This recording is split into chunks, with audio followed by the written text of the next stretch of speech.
Bienvenidas al Tangente del día de hoy. Si usted lo está viendo el día que lo grabamos, que es el día que vamos a sacarlo al aire, es jueves 22 de enero. Y esta ha sido una semana muy cargada. El año ha empezado con todo. No teníamos pensado hacer este programa el día de hoy, pero ha estallado esta semana una polémica alrededor de una de las instituciones más jóvenes del aparato estatal guatemalteco. Y es la famosísima Superintendencia de Competencia.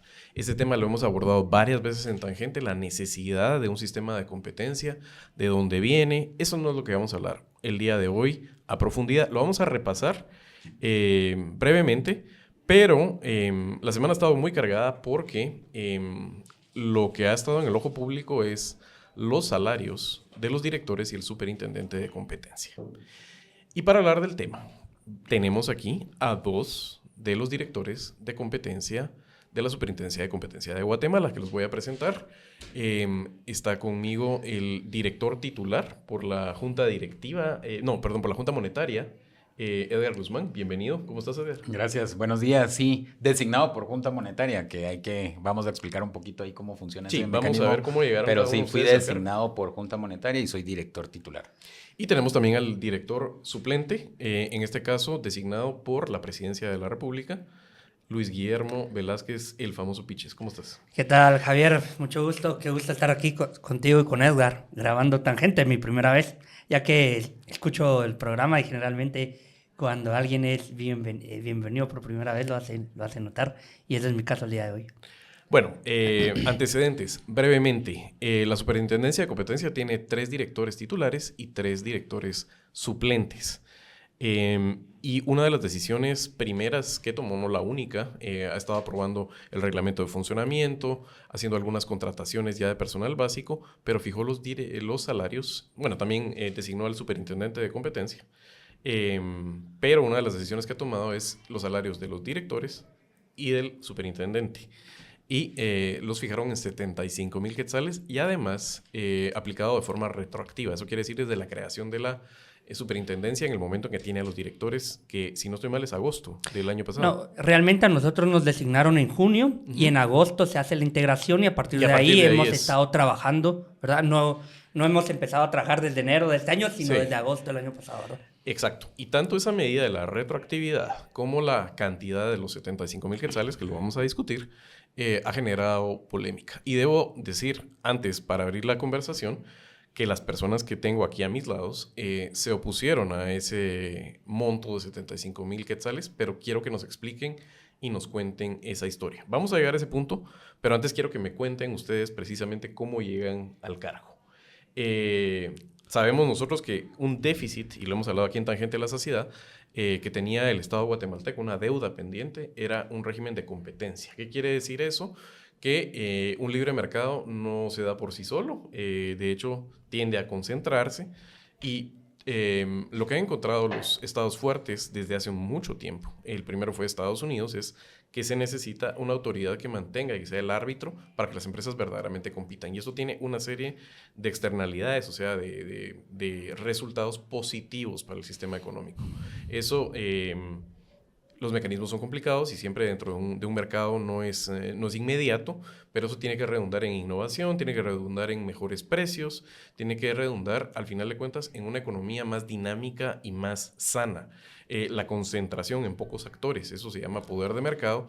A quien afecta es al conjunto y especialmente además a la parte del consumidor. Entonces, Guatemala por fin, después de mucho tiempo, logró, había una férrea oposición, digamos, del sistema, tanto de la clase política como del sector privado tradicional, a que existiera este régimen de competencia. Guatemala tiene un problema de concentración económica en varios sectores productivos.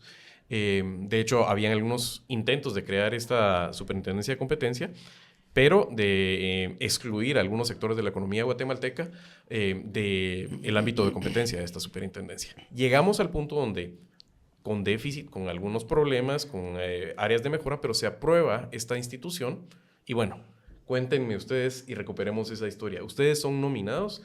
Quisiera que me contaran cada uno cómo llega al cargo. Empecemos contigo, Edgar, que sos director titular por parte de la Junta Monetaria ¿Cómo es, al final de cuentas, que Edgar llega a ser el primer director nombrado por la Junta Monetaria de Guatemala a la Superintendencia de Competencia? Bueno, y hablando de competencia, si usted quiere ser medianamente competente al día siguiente, después de que tuvo una celebración y en la misma hubo bebidas y se echó unos traguitos, espero lo haya hecho con Parismart de Himalaya. Y si no, le invito a que sea una práctica para usted. Protege su hígado. ¿Qué tiene que hacer? Se toma la cápsula de Parismart con el primer trago y va a estar usted con su hígado protegido y la recuperación al día siguiente es muchísimo más fácil. Es el consejo que le damos aquí en Tangente. Sí, gracias, Javier. Pues bueno, gracias por la invitación, qué gusto estar acá. Y para contarle a toda la audiencia, efectivamente, la ley de competencia, recordemos, se aprueba en el 2024, después de cerca de 40 años que estaba pendiente de esa creación de esa ley, pero obviamente la ley establece ciertas cosas que en términos generales es prevenir, investigar y sancionar, ¿verdad? Perseguir esas prácticas anticompetitivas que se dan en los mercados, pero para eso es necesario que haya una institución técnica que haga esa labor, ¿verdad? Y que pueda hacer los estudios necesarios de los distintos mercados, hacer esa identificación de esas prácticas anticompetitivas y si es necesario prevenirlas o sancionarlas, lo haga como corresponde y como establece la ley. En ese sentido es que se crea la Superintendencia de Competencia. La ley fue aprobada el 30 de noviembre del 2024 y es en el 2025, el año pasado, donde empieza el proceso de la designación de las máximas autoridades. ¿Cómo fue el proceso? Bueno, la ley lo que establece es que hay 3 entes nominadores, uno es la Junta Monetaria, otro es el presidente en Consejo de Ministros y el otro es el Congreso de la República. Cada uno de ellos debía designar un director titular y un suplente y de esta manera se iba a hacer la integración del directorio con 3 directores titulares, 3 suplentes, dando en total 6, ¿verdad? Que son las autoridades superiores según lo establece la ley de competencia. En mi caso, yo participé en Junta Monetaria y me postulé también en el Ministerio de Economía. En Junta Monetaria, contarles que fue un proceso abierto, transparente, todavía el día de hoy el Banco de Guatemala en su portal, ustedes pueden ir y ver cada una de las calificaciones que en mi caso yo obtuve con el Tecnológico de Monterrey. Fue un proceso meritocrático donde duró cerca de 5 meses, ¿verdad? Fue bastante extenso, desde entregar la papelería y cumplir con todos los requisitos académicos que se solicitaban, hasta pasar esas evaluaciones, que las evaluaciones básicamente iban sobre el conocimiento de temas de economía y derecho de la competencia, hasta obviamente ver aspectos de la preparación, la experiencia laboral, la experiencia académica, y tuvimos una serie de entrevistas en Junta Monetaria, en mi caso, donde se hizo esa designación. Contarles que Junta Monetaria, como funciona, es que hay 8 representantes en Junta Monetaria, que son los que votan, y ahí básicamente hay 3 ministros, que es ministro de Agricultura, ministro de Economía, ministro de Finanzas, luego está un representante de los bancos privados, un representante de CACIF, un representante de Congreso, un representante de la USAC y el presidente del Banco de Guatemala, ¿verdad? Entonces yo quedé electo como director titular al final de haber quedado en una nómina finalista de 6, que fuimos los que obtuvimos los mejores punteos ante el Tecnológico de Monterrey y las mejores calificaciones por experiencia laboral y académica, y de esa votación yo obtengo 5 de 8 votos, ¿verdad? Yo obtuve los votos de 3 ministros, obtuve el voto de la USAC y obtuve el voto del Congreso. No obtuve el voto en ese momento del presidente del Banco de Guatemala, no obtuve el voto de CACIF y no obtuve el voto del representante de bancos privados. En ese sentido, se da la designación, yo quedo como director titular, fui el primer director designado de la institución y mi designación ocurre el 19 de junio. Yo desde el 19 de junio estoy designado y estoy también cumpliendo con la ley. ¿En qué sentido? Que la ley establece impedimentos para los directores, tanto titulares o suplentes. Nosotros no podemos tener ningún empleo público o privado, ningún tipo de remuneración, incluso ningún cargo ad honorem. Nosotros no podemos formar parte de algún tipo de junta directiva, algún tipo de alguna organización voluntaria o de caridad. No podemos hacer eso porque la ley lo que busca, y ya lo vamos a hablar más adelante, es prevenir los potenciales conflictos de interés, ¿verdad? Entonces, ese fue mi proceso de designación. En el caso personal, muy satisfecho, honrado de poder asumir ese cargo por la gran responsabilidad que se nos delegó, que es hacer una institución disruptiva, técnica y transparente, que es lo que estamos buscando. Voy a meter ahí 2 preguntas y un comentario antes de ir con pitches. Lo primero, que es interesante, es la Junta Monetaria es de esos entes corporativos en el estado de Guatemala y si se dan cuenta no tiene mayoría el gobierno. Le integran 8 y directamente nombrados por gobierno hay 3 puestos. Y si uno toma, digamos, la otra nombramiento presidencial, que sería el Banco de Guatemala, en este caso estamos con un presidente del Banco de Guatemala nombrado por el presidente anterior. Así es. Entonces necesitas ahí tener otra correlación para poder llegar a tener una mayoría. Y la otra cosa es son esas partes donde hay incluso conflicto de interés. Hay gente del sector privado tradicional regulando temas como puede ser en algún momento la tasa de cambio, por ejemplo, reservas, etcétera. ¿Correcto? Ese es una... Sí, Junta Monetaria, que es el artículo 133 de la Constitución, establece distintas competencias para Junta Monetaria. Pero sí, ahí es donde se discute precisamente la política monetaria, cambiaria, crediticia. Por eso, pero ahí tenés sí. problemas, digamos, si se han estudiado de cómo esta Junta Monetaria en Guatemala tiene conflictos de interés por tener ahí a gente que es juez y parte, en este caso. Sí, correcto. Y es precisamente eso lo que busca la ley de competencia, Exacto. ¿verdad? Tratar de evitar cualquier tipo de conflicto de interés que pueda haber, tanto por las autoridades como por los funcionarios que vayan a hacer investigaciones o la labor de sancionar. Te quería preguntar, para que quede claro, ¿cuál es tu formación académica y algo laboral que sea relevante que querrás resaltar? Sí. Porque obviamente eres un proceso que la gente lo puede consultar, como bien dijiste. Sí, es cartas abiertas y fue competitivo. Eso quiere decir que te ganaste el puesto, hay una calificación y después de eso sobre los mejores perfiles se votó. Pero contanos un poco. Sí. Bueno, mi experiencia académica, quiero contarles que yo estudié economía en la Universidad de San Carlos, soy egresado como economista y luego yo me postulé y soy egresado del programa de estudios superiores del Banco de Guatemala. Yo saqué la maestría del Banco de Guatemala en el año 2021-2022. Tengo también una maestría en ingeniería de software y sistemas informáticos y esa es mi experiencia académica, ¿verdad? Sigo estudiando, ahora estoy cursando una maestría en economía y derecho de competencia, que hay algunos colegas directores que están cursándola junto con mi persona. Y también dentro del ámbito profesional, pues contarles, yo me dediqué mucho al tema informático. Soy programador, desarrollador, a eso me dedicaba, de eso viví mucho tiempo. Y también dentro de la experiencia laboral estuve en el ámbito público. Yo fui asesor de un viceministerio administrativo financiero y por eso también me gustó mucho el desafío, porque, digamos, conozco y de hecho uno de los proyectos donde estuve involucrado correspondía a la elaboración de un reglamento orgánico interno de esa institución. Entonces era el desafío de ver la viabilidad técnica, financiera y legal de cómo transformar una institución. Claro. Ya lo hablaremos después. Y la otra, antes de pasar con Piches, es el periodo de los directores ¿es de cuánto? Sí, este primer directorio es escalonado. La ley lo que buscaba era como continuidad. Que no tengamos ese problema de cambiar a todos los directores al mismo tiempo, que es un gran problema que se tiene en las instituciones guatemaltecas, sobre todo en las de justicia, ¿verdad? En este caso, ¿cómo funciona? Les traigo un mensaje en el cual creo mucho y es en cuidar de la salud mental. Por eso les quiero hablar el día de hoy de Interlunio. En Guatemala existe un instituto diferente y es un espacio en el cual se une la psicología desde la conciencia para comprender y sanar los traumas y dar un paso adelante en la vida.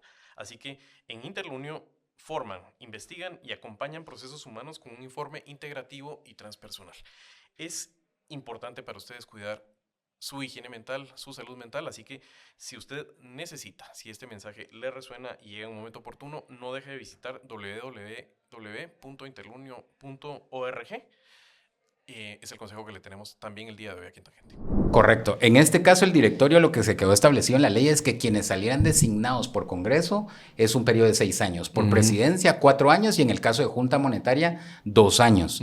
Todos los directores tienen posibilidad de reelegirse una vez, ¿verdad? Entonces, una sola vez y al concluir su periodo, pues otra vez viene el proceso de convocatoria y postulación para los que deseen participar. ¿Cómo fue tu caso, Piches? ¿Cómo llegaste a ser director suplente nominado por la presidencia? La parte profesional y favor. Académica y después entro en detalles. En mi caso soy politólogo, tengo una maestría en estadística aplicada, estas 2 por la Universidad de San Carlos, una maestría en política científica y tecnológica por la Universidad Estatal de Campinas en Brasil y curso un doctorado en la Universidad de Salamanca en España. La parte profesional se ha concentrado sobre todo en políticas de transparencia y anticorrupción, ¿verdad? La mayor parte de mi experiencia se ha concentrado en ello. Y en el último tiempo pues me dediqué a temas de datos abiertos, de inversión pública, y eso es el parangón que me lleva a participar del proceso meritocrático y competitivo, que la ley establece que todos los nominadores tienen que desarrollar este tipo de procedimiento. En nuestro caso fue una universidad chilena que nos evaluó, tanto la parte escrita como la parte oral, Y esto fue complementada con una defensa del plan de trabajo que tenías que organizar, y esta defensa del plan de trabajo ya fue frente al pleno de autoridades del Ministerio de Economía, que el Ministerio de Economía fue el encargado de realizar todo el proceso, y el presidente es la persona en Consejo de Ministros que finalmente designó a 2 directores. En el caso del director titular, al director Bauer-Brugger, y en mi caso como director suplente. Cabe destacar que yo también entré dentro de estas 6 notas más altas, ¿verdad? De todos los competidores.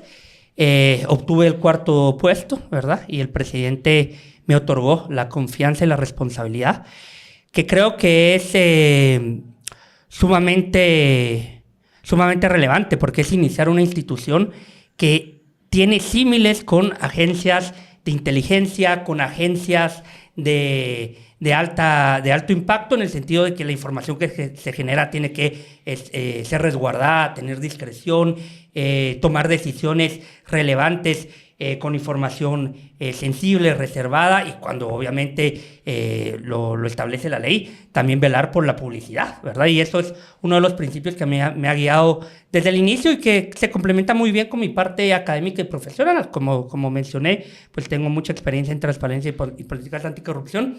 Y en las sesiones en las que ya hemos estado, pues creo que ha sido uno de los puntos más relevantes que he desarrollado, porque es la parte en la que estamos, ¿verdad? Posteriormente ya va a ser la parte más técnica, donde va a entrar a colación pues todos los conocimientos de competencia que tuvimos que hacer valer en este proceso competitivo, ¿verdad? Sí, además yo creo que el otro comentario que es relevante es Arévalo nombra como titular a alguien de que en algún momento se especulaba sus vínculos con el sector privado tradicional. Le da en ese sentido pues el espaldarazo. Creo que es muy congruente con cómo es Arévalo de hacer ese tipo de concesiones a sectores, buscando en este caso gobernabilidad y abrir la cancha, y dándole el beneficio de la duda en este caso al director Javier Bauer. Y es relevante esto porque hay que ver, digamos, cómo se comporta la gente ya dentro de la institución, y si esas sospechas que venían sobre el director Bauer eran fundadas o no, porque obviamente Luis Guillermo, también hay que decirlo, es una persona que ha militado en el partido en el cual, por el cual fue electo Bernardo Arévalo, pero no lo designa como el titular, sino te pone como suplente. Y tampoco es a dedo. Hay un proceso en el cual tuviste que ganártelo. Y la otra cosa que quisiera decir es, la otra cosa que hemos visto con Pitches es, Pitches ha sido parte del movimiento estudiantil y lo hemos visto madurar políticamente. O sea, me imagino, y te lo sacan a cada rato, incluso tweets en los cuales ya no estarás de acuerdo, has madurado, has cambiado y has aprendido, pero obviamente es porque te estamos viendo desde que sos, pues tenés 20 y pocos años.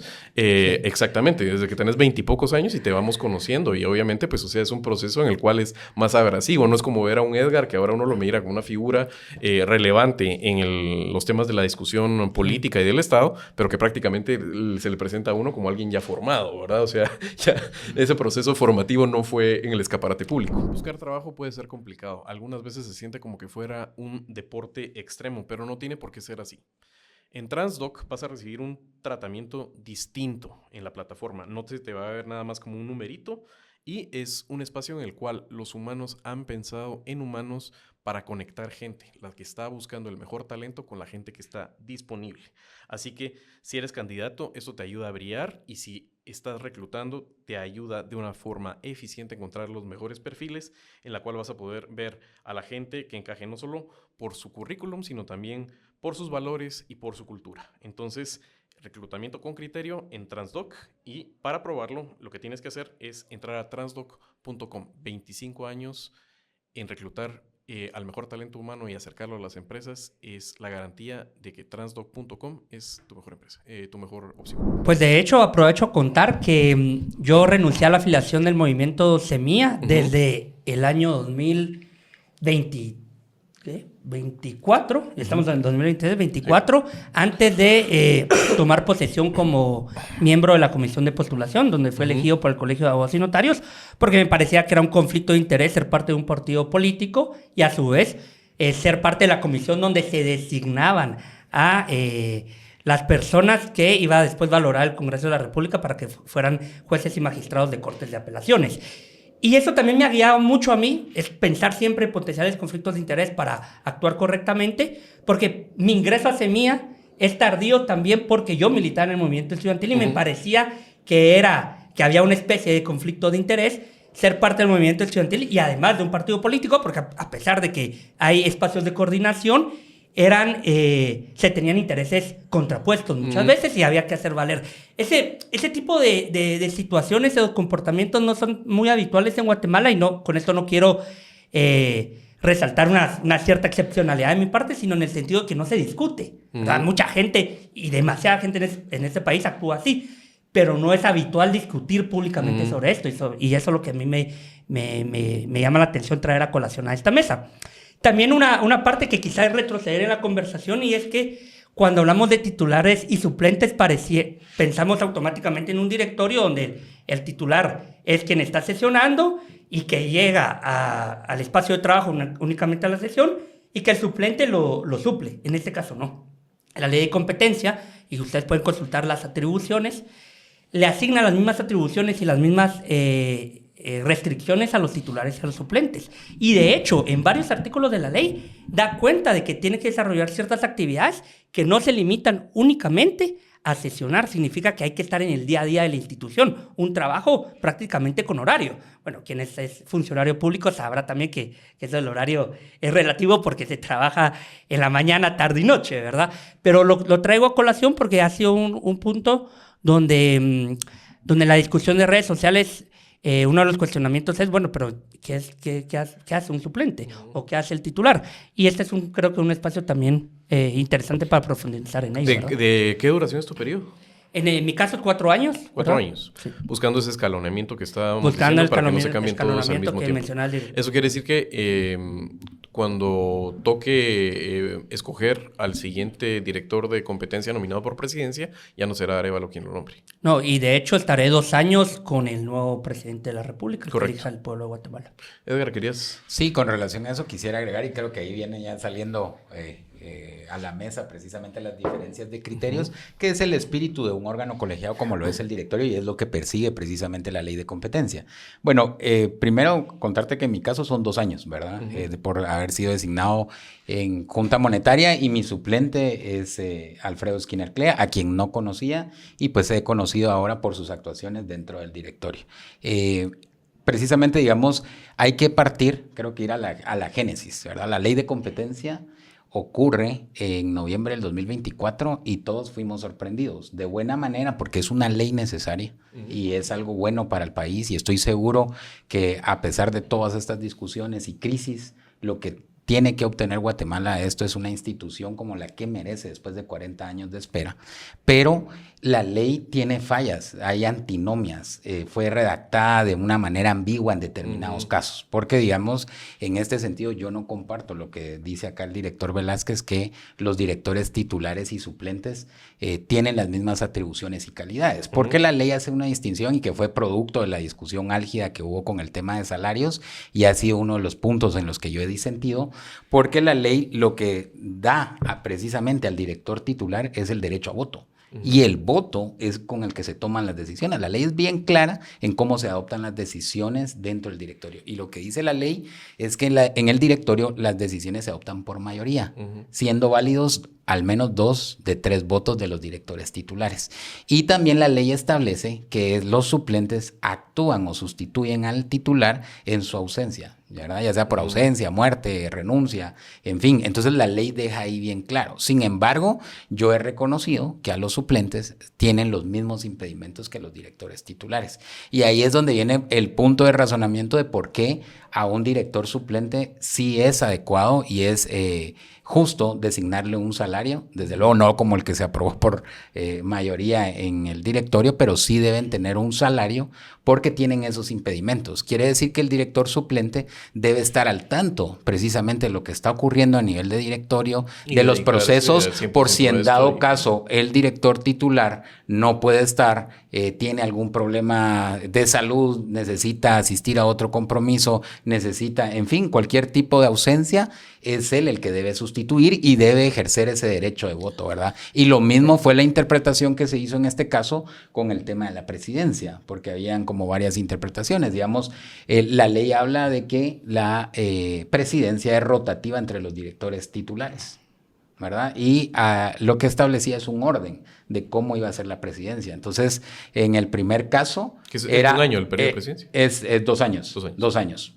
El primer periodo le corresponde a quien saliera designado por el presidente en Consejo de Ministros, el segundo a quien saliera por Congreso y el tercero a Junta Monetaria. Sin embargo, dentro de todas estas falencias y debilidades de la ley de competencia, ¿qué ocurre en este primer directorio donde está escalonado? Se dejó a la Junta Monetaria sin la posibilidad de presidir. De presidir. Sin embargo, como yo en un momento se lo comentaba al director presidente Javier Bauer, le decía, en este momento no tenés un cargo, tenés una carga. Porque ser el director presidente en este momento que están haciendo la institución es complicado y sobre todo si no se tienen esas cualidades de articulación y de diálogo y consenso que debe haber en un órgano colegiado, que ya vamos a hablar de eso.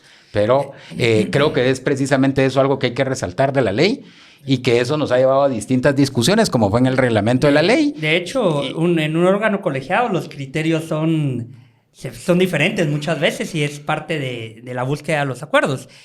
Es verdad lo que dice el director Guzmán, que la diferencia es el voto, y de hecho la única diferencia. Muchas veces se pueden decir Edgar y Luis Guillermo, porque o sea, fuera cámara se dicen así, sí.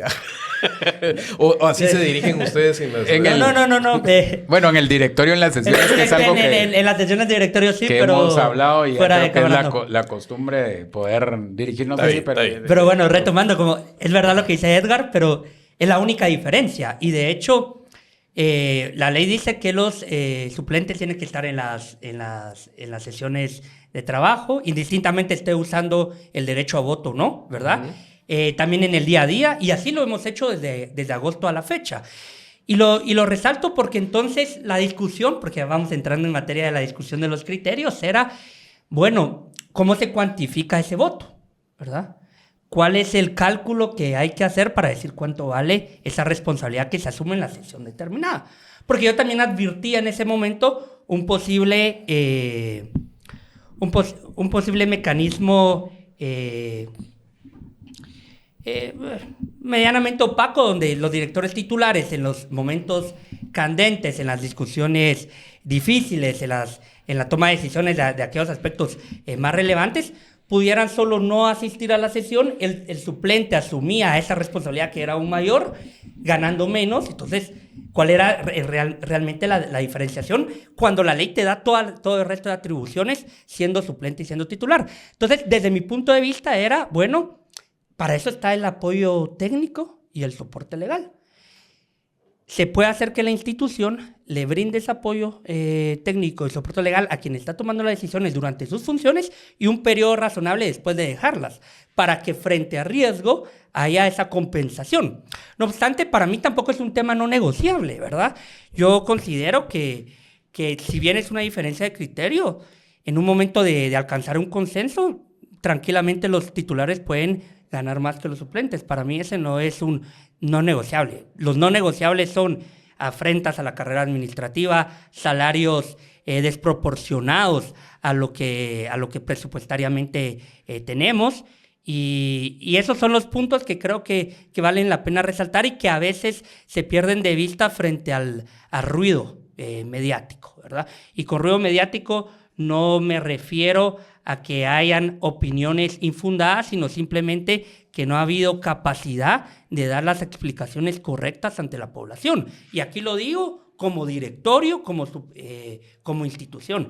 Y esa es una de mis preocupaciones, porque la responsabilidad que yo asumí, el compromiso que yo adquirí, es velar porque se construya una institución de alto desempeño técnico, con los mejores perfiles, pero que también goce de una reputación pública incuestionable frente a los ojos de la población. Lo que pasa con todo eso es que no opera en el vacío, ¿verdad? Opera en un sistema que ya existe, un sistema guatemalteco que si algo le falta es meritocracia. O sea, si algo adolece precisamente es de ser un sistema clientelar y un sistema corrupto. Entonces, por supuesto que interesan en este caso las discusiones socráticas que pueden tener ustedes, pero quisiera enmarcarlo primero en la realidad guatemalteca y también en cómo funcionan los directores de competencia y las superintendencias o las instituciones análogas en otros países. Obviamente aquí lo que se pretendería en el espíritu de la ley es que ustedes tuvieran máxima independencia de los actores económicos y políticos para que pudieran realizar ustedes su trabajo. Esa es una. Dos, están levantando capacidades. Esta institución no tenía ningún servidor público, ningún empleado, ni oficinas, ni presupuesto actualmente. Ni teléfono. Y actualmente no tiene presupuesto porque además la CCC bajó el presupuesto que estaba aprobado por el Congreso para este año, que esa es otra de las cuestiones. Yo quiero poner un antecedente, digamos, que es bien importante y es el gran desorden que hay en los salarios de los funcionarios, los puestos de elección pública, en Guatemala. Es terrible. Y solo para ejemplificar, tenemos un presidente que... ¿Cuánto está ganando ahorita el presidente? 100 y la madre mil de quetzales. Se bajó el salario, pero por ahí, ¿va? Pero sin embargo, creo, no tengo el dato certero, pero yo recuerdo haber leído una publicación de prensa donde el salario como tal eran como 35,000. Exacto. Y luego hay otros gastos que son de punto. Representación y eso ya llega como a 105,000. Buen punto. O sea, aquí lo compone el salario, una base, que funciona, hay que bonos, digamos, hay dietas. Así hay muchísimas instituciones. ¿Verdad? Solo quiero terminar con este punto. O sea, para ejemplificar y que podamos tener una mejor discusión con la audiencia. Tenemos un presidente que gana ese salario. A alguien le puede parecer para un presidente alto o bajo, pero digamos si uno lo mide en el estándar latinoamericano, parece estar alto, ¿verdad? Sin embargo, obviamente si uno lo compara con salarios, no sé, de gerentes y presidentes de banco, es un salario pequeño. De hecho, si uno lo compara en el sistema público guatemalteco, hay directores, por ejemplo, de un banco en el cual tiene la pluralidad, tiene la mayoría de acciones relativas, no 50+1, pero tiene una participación mayoritaria el Estado, que es Banrural, y los directores ganan una cantidad estúpida de dinero, o sea, ganan más que el presidente. Hay alcaldes que casi ganan lo que gana el presidente. Vámonos a los ministros. Hay ministerios que con dietas y todo alcanzan casi 80,000 quetzales. Hay otros ministros, por ejemplo el de comunicaciones, que ganan unos 40,000 pesos. ¿Verdad? O sea, y miren la responsabilidad que tienen. Sabemos de dónde venimos con el tema de los diputados. Los diputados ganaban 20 y tantos miles de quetzales y se subieron el salario a 66,000 quetzales. Además lo hicieron de una forma bastante opaca y ha sido un tema que ha generado mucha indignación. Y así nos podemos ir, ¿verdad? O sea, hay gente, por ejemplo, que sirve en el Congreso y con la antigüedad que tiene, llegan a 80,000 quetzales porque están ahí inventariados desde hace cuánto tiempo con renglón 011. A lo que voy es, hay un problema en Guatemala de cuánto gana la gente en el aparato público, el servicio civil, de acuerdo a sus responsabilidades. Y es un problema sangrante, es un problema muy grande y que no ha estallado antes por lo tóxico que es, porque somos un país pobre, somos un país que indigna saber ese tipo de cosas, y eso indigna más a veces saber cuánto gana la formalidad de lo que gana un funcionario, pero muchas veces se ha contenido el subir esos salarios y a ese desorden porque realmente lo que hacen es negocios y se componen el salario. Solo déjame terminar. O sea, el tema es los diputados, por ejemplo. Nunca habían alegado a los diputados por ganar 20 y tantos miles de pesos que no sería atractivo para nadie ni invertir en una campaña, ni el desgaste por un salario de ese tamaño, sino es porque sabemos que los diputados hacían sus negocios al margen y nadie decía nada. ¿Cómo puede ser, por ejemplo, que el que dirige la obra pública en Guatemala, el ministro de comunicaciones, gane como 40,000 pesos? ¿Quién en su sano juicio se metería a ministro ganando 40,000 pesos si no es que uno sabe que eso ha sido una fábrica, ese puesto de hacer fortunas indebidas? Entonces, teniendo ese problema, le estalla, siento yo, a esta administración que viene Arévalo bajo una promesa de abrir la cancha, de meter reformas, de bajarse el salario, y eso en el marco para entender cómo el salario y la discusión del salario del director de competencia se puede enlodar. Entonces, de ahí quisiera que ustedes reaccionaran primero a eso y ya hablamos de cómo se llegó a la decisión del directorio de los 75,000 quetzales. Ese es uno de los puntos que yo más he defendido a lo interno de la institución, que indistintamente de la cantidad, el salario tenía que ser único, sin dieta, sin gastos de representación, porque son incentivos perversos que terminan siendo posibles vías para inflar indebidamente los salarios. Sesionemos más, por ejemplo. Sesionemos más, por ejemplo. Entonces, yo soy de la postura de que el salario tiene que ser competitivo y tiene que ser un único salario. Además de ello, justamente, yo en las tres le voy a llamar contrapropuestas, aunque técnicamente en la ley no son contrapropuestas porque como los suplentes no tenemos derecho a voto y la propuesta en realidad la hace el superintendente, ¿verdad? Y es el directorio el que la revisa, la discuta y la aprueba. Quiero ¿verdad? ahondar en eso porque es un criterio que ha tratado okay. de poner en el directorio el director presidente, en el cual yo no estoy de acuerdo. O sea, en ese sentido hice 3 contrapropuestas porque coloqué 3 escenarios diferentes, ¿verdad? A disposición de los directores titulares y del propio superintendente para que fueran considerados. Yo estos escenarios justamente los calculé a partir de una revisión de literatura, de los sistemas de salarios públicos, del Banco Mundial, de la OCDE y también de los rangos porcentuales, las brechas adecuadas entre el salario máximo y el salario medio que te establece otras agencias de competencia en el mundo, con el objetivo precisamente de llegar a un número lo más razonable posible, ¿verdad? ¿Por qué? Porque ciertamente, y esto no solo a niveles de máximas autoridades, sino también de jefaturas, directores de área e intendentes. Porque por el tipo de institución necesitas gente altamente capacitada y especializada en ciertos conocimientos. Y estable, que no sea una entrada y salida, que no sea, digamos, lo que le pasa al servicio civil en Guatemala, con excepciones como puede ser el Banco de Guatemala, en el cual hay una rotación de personal porque las plazas las disponen de ellos las autoridades.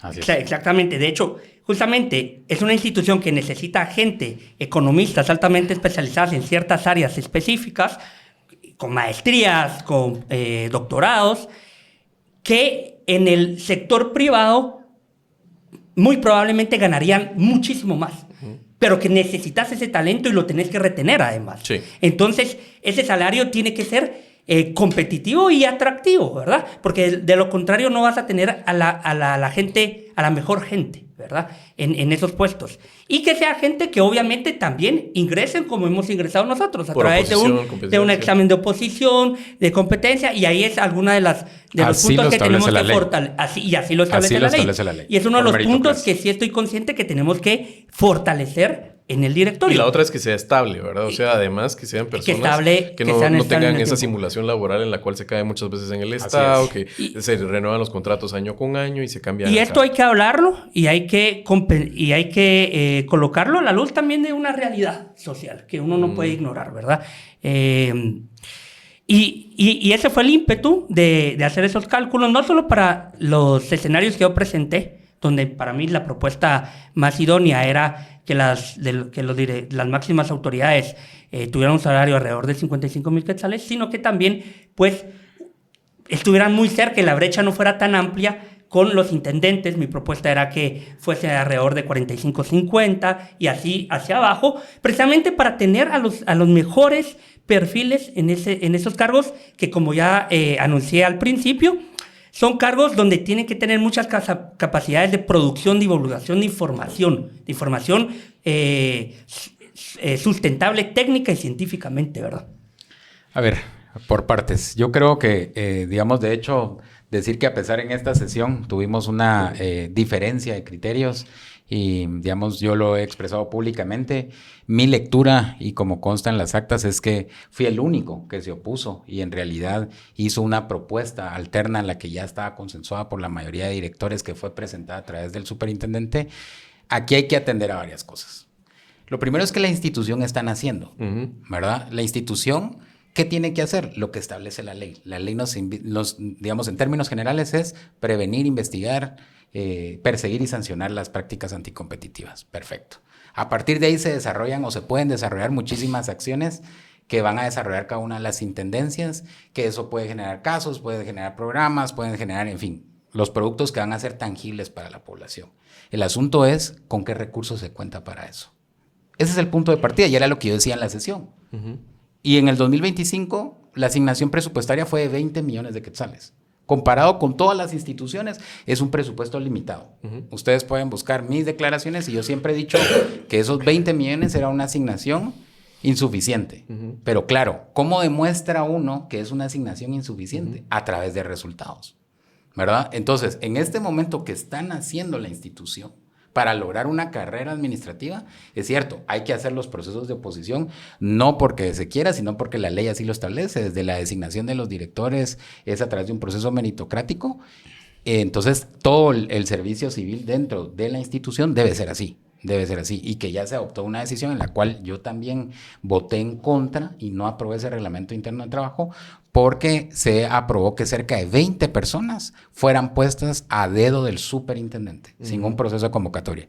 Y ayer que yo llegué a las instalaciones del Ministerio de Economía donde estamos funcionando, ya hay 6 personas contratadas, que entiendo son director de recursos humanos, en fin, hay distintos cargos ahí, las personas muy amables y todo, que están en unas condiciones totalmente inadecuadas, porque en el espacio donde sesionamos, ahí están sentados, ¿verdad? Pero entraron sin un proceso de meritocracia, sin un proceso de convocatoria. Y yo lo he manifestado públicamente. Eso no da buenas señales, no da una buena impresión de la institución. ¿Cómo se llevó a eso, y no se cumple. Eso se dio en una sesión en diciembre donde se aprobó el reglamento interno de trabajo. Yo te quiero decir que no es mi primer voto disidente. Yo llevo más de 10 votos disidentes porque se ha intentado en el directorio, y es lo que se ha hecho, aprobar normativas, reglamentos, resoluciones como estas por mayoría, que es el director Javier Bauer y el director González, quienes han tomado las decisiones desde la designación del superintendente, que también tuve voto disidente, y sobre reglamentos que son trascendentales para el futuro de la institución. ¿Se puede acceder a esas discusiones por ley de acceso a la información? Bueno, de hecho quiero decir algo. El artículo 47 de la ley de competencia, que es otra de las objeciones que yo tengo de cómo está caminando la institución, y estoy haciendo mi esfuerzo y lo he manifestado en cada sesión y con lo que la ley me faculta. La ley dice que todas las sesiones, las actas, resoluciones, minutas, son públicas. No hay razón para ocultarlas, que es lo que está haciendo ahorita el director presidente, ¿verdad? La sesión de los salarios, esta es fecha y hora que no se ha publicado ni el audio ni el acta de la sesión.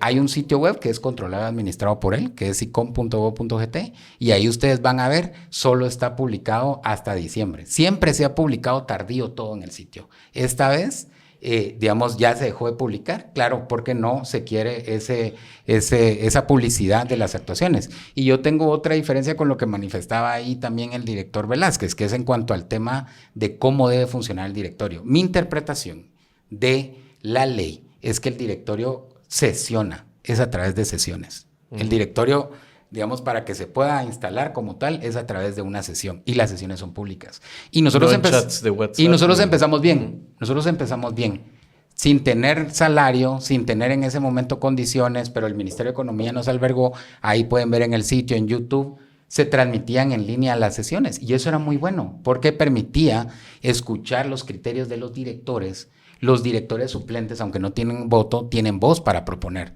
El mismo director Velázquez ha propuesto en determinados momentos determinados puntos de agenda o propuestas alternativas. Bueno, que es eso lo que sí se puede, que es, proponer que es, puntos de agenda. Otra cosa, proponer cuestiones que son funciones inherentes del superintendente. Claro, Ese es pero digamos, ahora hasta hay otro criterio con relación a eso, ¿verdad? O sea, la ley, por ejemplo, en el caso del reglamento interno, en el caso de la resolución de la propuesta salarial y de la normativa, la ley lo que establece es que el superintendente la propone al directorio, pero él lleva una propuesta en el seno del directorio, por la sana crítica, los criterios, la formación precisamente que cada uno de los directores tiene, puede sufrir modificaciones esa propuesta. ¿Y cuál es el fundamento de eso? Porque la resolución que sale no la firma el superintendente, como esta de los salarios onerosos, la firmamos los directores. Entonces los responsables de esa resolución y los montos somos los directores. ¿Qué fue lo que pasó en esa sesión? Y qué es lo que yo creo que de fondo no quieren que se sepa, y por eso están ocultando el audio y el acta.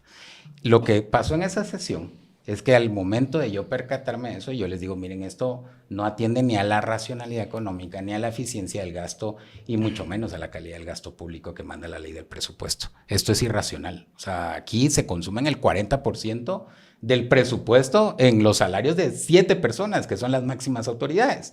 Y yo les digo, tengo una propuesta alternativa que creo que esto nos puede generar un ahorro de 7.8 millones de quetzales al año. Entonces, el director presidente, en conjunto con el director González, lo que hacen en esa sesión es decir, no, esa no es facultad de usted proponer, es solo el superintendente. Y yo le digo, ¿qué sentido tiene el director? Entonces, la ley hubiera establecido que sea el superintendente el que emita una resolución y lo aprueba. No, la ley establece claramente quien dispone del patrimonio de la superintendencia es el directorio. Quien emite resoluciones como esta es el directorio. Hoy los responsables de esos salarios onerosos son 3 personas que tienen la responsabilidad. Uno por proponer, que es el superintendente Jorge Miguel Castillo, que está callado, no atiende a prensa, no da declaraciones, no se manifiesta aún en esta crisis. Y los directores titulares que votaron, que es Javier Bauer y Jorge González, ¿verdad? Cualquier decisión que sea adoptada y donde yo vote y tenga responsabilidad, pues yo seré también responsable. Entonces, en el reglamento interno se aprobaron varias cosas. El reglamento orgánico, que es la estructura, las intendencias que van a tener, que en términos generales yo estoy de acuerdo con la estructura que quedó. Sin embargo, yo me opuse y voté disidente porque ese expediente... ese reglamento orgánico interno no contó con un expediente administrativo. Y yo decía, claro, nosotros no tenemos una dirección financiera, no tenemos una dirección legal, pero por la experiencia laboral podríamos armar un expediente administrativo. Y ahí consta en los audios. Yo les decía, pidamos opinión a UNSEC, pidamos opinión a finanzas, pidamos opinión a las instituciones. Y nosotros no somos una institución fuera del Estado, pertenecemos al Estado de Guatemala. Y las instituciones del Estado deben brindar ese apoyo. Claro, en esas opiniones o dictámenes, ¿qué podían decir? No nos compete opinar sobre esto, pero ya tener respaldo como director de decir, nuestro criterio nos indicaba que la institución debía ser así, pero también las instituciones del Estado lo vieron bien porque no hay duplicidad de funciones, porque se está cumpliendo con lo que ellos nos van a fiscalizar después, como puede ser el caso de la Contraloría General de Cuentas. ¿Qué ocurrió en esa sesión? Edgar quiere violar la autonomía de la superintendencia. Entonces hay conceptos totalmente erróneos que yo creo que por un lado es por el desconocimiento de la administración pública, que puede ser de alguno de los directores, pero por el otro también una agenda perversa de que esto sea una institución más. Y eso me preocupa mucho y por eso he mostrado mi objeción y creo que ya ha escalado al ámbito público, pero es importante porque si esto continúa así, la institución no va a poder brindar los resultados que se requieren. Entonces, para definir los salarios de las máximas autoridades, básicamente lo que yo pedía era un recorte de la cúpula, porque eso permitía disponer de esos 7.8 millones que a dónde iban a llegar. A las intendencias, donde iba a estar los profesionales, el talento, porque si no, nunca va a haber resultados. Nunca van a haber talleres de capacitación, o van a ser muy limitados. ¿Y qué es lo que va a decir la población guatemalteca, los agentes económicos? La superintendencia es un elefante más. No produce nada, solo consume recursos públicos y no brinda resultados a nadie. Por eso destaco, y lo defendí también en redes sociales, que me parecía que había que separar la propuesta de Edgar en 2.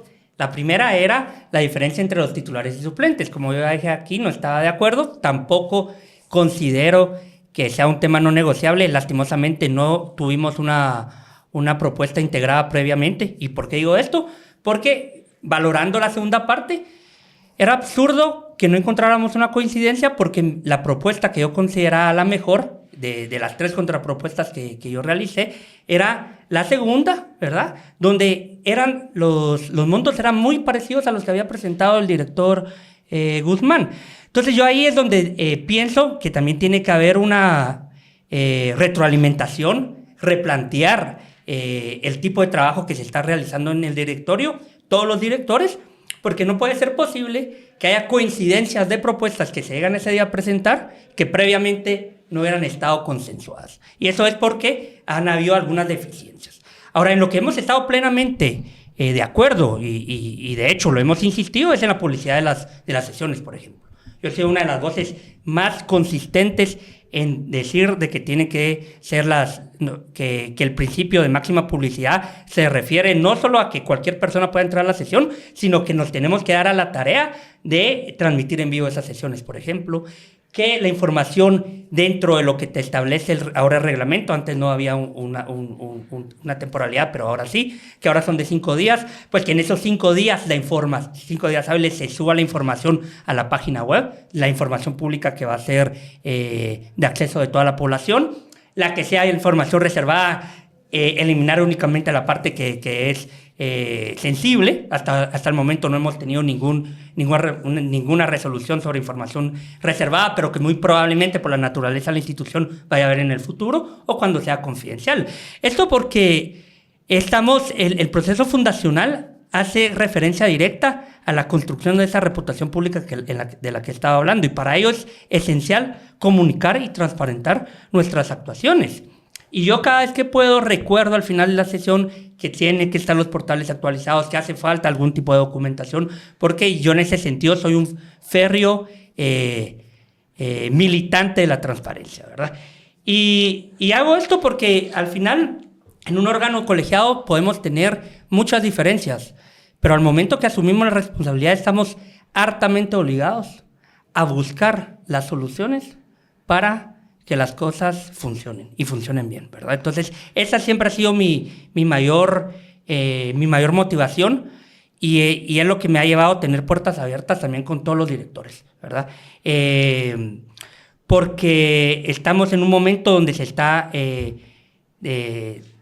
definiendo el futuro de la institución, y ahí cada director a nivel individual tiene que decidir de qué lado se va a ir colocando, ¿verdad? Entonces, por eso siempre es importante poder discutir las veces que sean necesarias, porque tenemos el llamado de poder hacer que las cosas funcionen. Ciertamente a veces no va a ser posible, y cuando se considere que algo no fue correcto o fue un error, hay que señalarlo. Yo, por ejemplo, el artículo 11 del Reglamento Interno de Trabajo, en mis deliberaciones que constan en las actas y que tienen que estar publicadas en la página web, he señalado por lo menos ya en 2 ocasiones que ese artículo 11 tiene que ser reformado precisamente para garantizar el mérito, para garantizar la oposición y el régimen de carrera administrativa que te habla la ley. Y ahí también estoy plenamente de acuerdo con el director Guzmán, y él no me va a dejar mentir. Sí. Lo he subrayado hasta la saciedad de que ese artículo 11 lo tenemos que reformar, ¿verdad? Sí, porque ahí están todos los puestos claves. Ahí está dirección administrativa, jefe de compras, dirección de recursos humanos,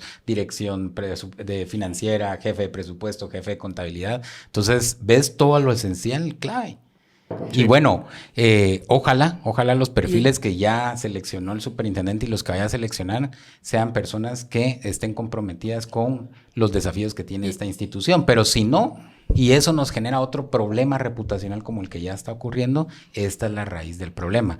Y con el tema de la publicidad de sesiones que estaba hablando el director Velázquez, y reconozco que él también ha sido partícipe de esas discusiones, y que también se ha sumado a eso, a pedir que las transmisiones se hagan para que todos puedan conocer las sesiones, es porque esa es la forma de que funcione el directorio. Así dice la ley. Y es más, ahí contempla una excepción, porque claro, a veces en el directorio pueden haber temas confidenciales o sensibles, así lo dice la ley, lo establece la ley, que pueden ser información de empresas en un caso, digamos, cuando entre la parte sancionatoria, pero el directorio puede decidir en ese momento hacer determinado punto confidencial, ¿verdad? Pero ahorita lo que se está haciendo es que todo es confidencial, y la excepción es lo que no nos perjudique, lo que no sea sujeto a crítica. Sí, la última actualización es del 15 de diciembre y es un hecho en el que yo he subrayado tanto formal como informalmente, ¿verdad? Esa fue la última publicación. Hace más de un mes de algo que debiera ser básicamente subir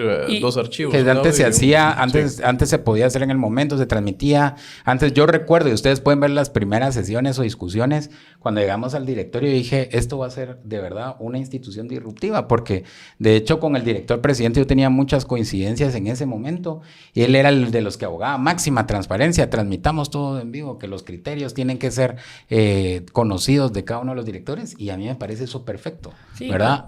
Pero eso se ha abandonado, y creo que la institución está en un momento, esta crisis lo que debe llevar es precisamente a reflexionar y a reconducir, y sobre todo a cumplir la ley, porque si no después van a haber consecuencias legales. Yo creo que divulgar esta dinámica es también para que la gente vea que inclusive nosotros, los directores suplentes, o en mi caso en particular, no me conformo únicamente con tener derecho a voz, sino hago todo lo posible para lograr que las resoluciones que se emitan en el directorio cumplan con los mejores estándares posibles, ¿verdad? Técnicos cuando se trata de reglamento de ley, por ejemplo, o de mérito y de carrera administrativa cuando se trata de reglamento interno de trabajo, y cuando hay errores, identificarlos y buscar la manera de reformarlos inmediatamente. Y eso creo que es la obligación y a lo que estamos llamados a hacer todos los días para que esta institución comience a generar los resultados que la población espera. Que si bien estamos en la parte fundacional, ya este año tenemos que realizar actividades de promoción de competencia y en diciembre de este año comienza la parte sancionatoria, que es investigar y sancionar agentes económicos que estén incurriendo en prácticas anticompetitivas. Pero no podemos hacer eso si no tenemos la legitimidad, ¿verdad? Y por eso todo este tipo de acciones que han ocurrido son sumamente relevantes y sobre las cuales tenemos que prestar atención. La legitimidad y las capacidades. Yo quiero cerrar con 3 ideas y después les voy a pedir a ustedes también un cierre. Yo saco de aquí 3 cosas. Primero, estamos creo que a tiempo de rescatar el espíritu verdaderamente de lo que debiera ser la superintendencia de competencia. Tiene que ir más allá de la discusión de cuánto ganan los directores. Creo que esto da pie a que revisemos el actuar de los directores en este caso y el espíritu de la institución que se está haciendo. Se tiene que ser una institución verdaderamente independiente. En este caso, digamos, debería ser una isla, incluso que alrededor de eso hay una oportunidad política de ir teniendo buenas prácticas que se extrapolen a la otra parte del Estado para tener estabilidad, talento, e independencia en los funcionarios públicos, y que eso lo que tiene que hacer es que la institución camine bien y que no esté supeditada a poderes y a cooptación. Eso es muy, muy importante. La actual superintendencia y sus directores, es difícil que lleguen a tener un caso en el cual sancionen a una empresa, porque esas investigaciones en los países realmente toman mucho tiempo, son muy técnicas. Así que lo que importa ahorita es levantar las capacidades y qué tipo de machete vamos a tener. Si va a ser un machete de veras con filo o si va a ser un instrumento romo y se va a convertir esto en otras instituciones como en su momento, por ejemplo, el Instituto de la Víctima, que prácticamente se hizo para hacerle plazas y plazas fantasmas y puestos a dedo a personas, y en ese caso, digamos, incluso lo tomó primero una exdiputada, a la cual se le hizo el favor de tener ese instrumento ahí, que realmente no ha servido para nada para el sistema de justicia en Guatemala. Eso es importante tenerlo en este caso y creo que la discusión tiene que ampliarse. Quiero hacer la invitación a los directores titulares en este caso. Quisiera tener aquí al presidente Javier Bauer, quisiera tener también a Jorge Mario González, que son los directores nombrados por parte del Congreso y de la presidencia, para que den su versión también y para que rindan cuentas sobre su actuar de lo que están haciendo y lo que hemos conversado de lo que están haciendo, especialmente lo que los directores Velázquez y Guzmán han dicho y han señalado en este programa. Así que la invitación está abierta. Los contacté a ustedes rápidos porque eran los que dieron la voz de alarma de lo que estaba pasando y tenían una postura disidente clara a lo que estaba sucediendo. Entonces creo que era la forma de iniciarlo, pero lo queremos dar seguimiento aquí en Tangente. Y la otra cosa que me parece que es importante también es, creo que en esta etapa, el presidente de la República también tiene una importante responsabilidad.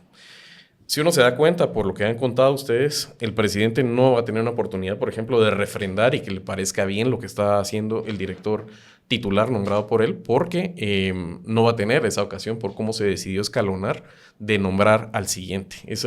Pero sí tiene en esta ocasión de poder decir qué le parece que está saliendo de esta superintendencia de competencia.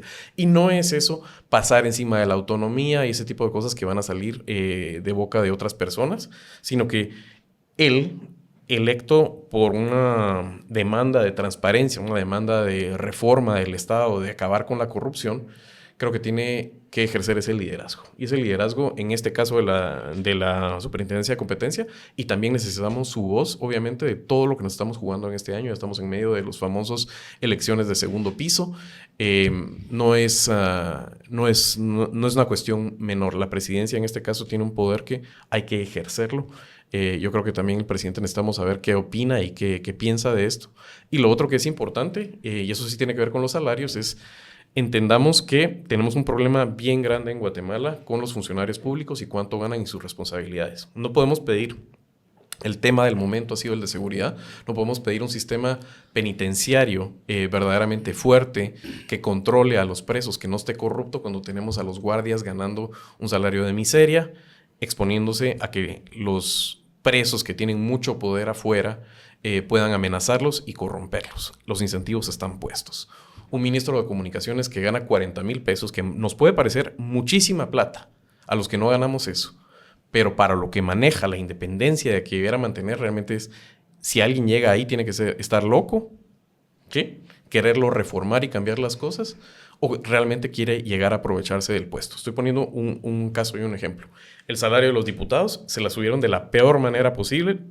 Lo hicieron con nocturnidad, lo hicieron de una forma alevosa, ha generado mucha molestia, pero también no podemos pretender que un diputado en Guatemala gane lo que ganaban antes y pensar que esas personas no tenían incentivos de corromperse. Entonces, es una postura impopular. La gente quisiera que los funcionarios públicos nunca se subieran el salario, pero es irreal si lo que queremos es independencia y buenos políticos y buenos funcionarios entregados al votante y al bien común.